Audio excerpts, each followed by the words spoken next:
موبایل کې ویډیو آډیو غانې چې دي هغه ډاونلوډ هم کوي او وګورئ هم د دې سره سره په دې کې تاسو ته ریډیو چینل چې دي هغه هم ملاویږي.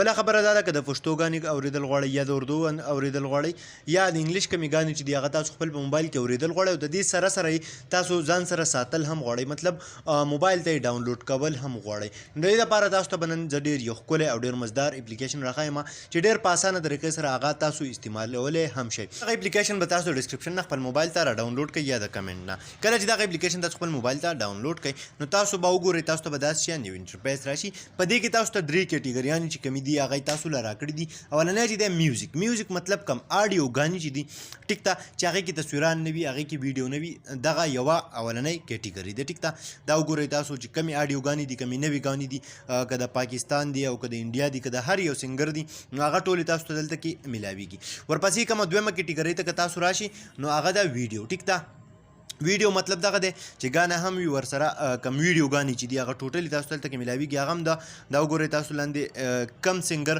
مطلب کم یو کس چې ګانې ویلي دي د هر سنګر ګانې په دې کې تاسو ته ملاویږي.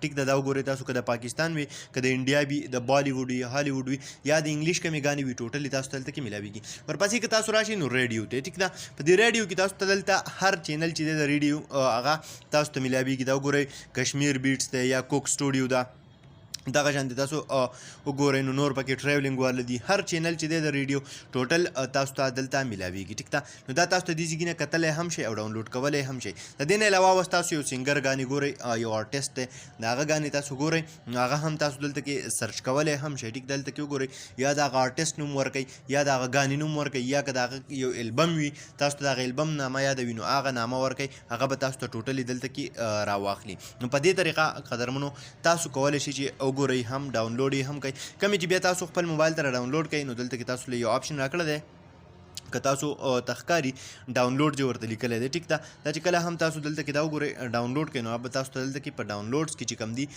پرتې وي. ټیک ده لوکل سټوریج کې به تاسو سره دا پرتې وي. دا کوم چې ما سره اوس ډاونلوډ دي نو ټوټلي دلته کې شته. دې نه علاوه همدا یو فلیر کار هم تاسو لکه مطلب لکه څنګه چې تاسو آډیو ګانې اورئ د هغې دپاره تاسو سره فلیر وي په موبایل کې نو دې کې ستاسو ته موبایل کم مای میوزیک چې دی دا دله هم راخلي. دا وګورئ آرټسټ دی، البم دی، هر څه چې دی هغه تاسو له رالي. نو قدرمنو په دې طریقه تاسو کولی شئ چې خپلې د خوښې هره یوه ګانه چې هغه تاسو خپل موبایل ته ډاونلوډ هم کوئ، ورسره یې وګورئ هم.